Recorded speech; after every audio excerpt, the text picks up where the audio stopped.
अस्सलामुअलैकुम। मेरा नाम है अब्दुल गफ़ार और आप देख रहे हैं Abdul Ghaffar London market YouTube official.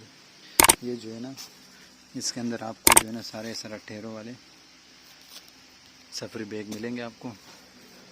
ये लाट है, ये देख रहे हो, अमेरिकन का ये डायरेक्ट है। ये अमेरिकन डायरेक्ट माल है, ये देख रहे हो, लिखा हुआ भी इसके ऊपर।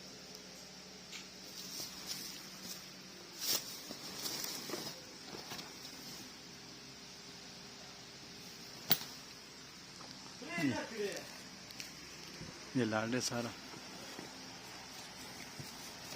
ये देख रहे हो।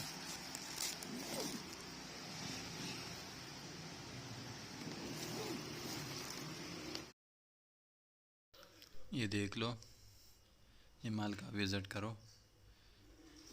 इस तरह सफरी बैग होते हैं, इसमें छोटे और बड़े साइज़ दोनों मिक्स होंगे। इसमें अमेरिकन का ये डायरेक्ट सफरी बैग का जो है ना लॉट है, जिसका जो है ना मैं आपको दिखा रहा हूँ। ये देख रहे हो, माल का आप विज़िट करते जाए। ये देख रहे हो,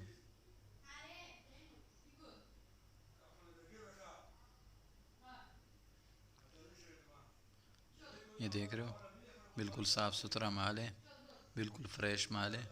अमेरिकन डायरेक्ट सफरी बैग का ये लॉट है जो मैं आपको दिखाना चाह रहा हूँ। ये देख रहे हो, इस तरह टैग भी लगे होंगे इसको।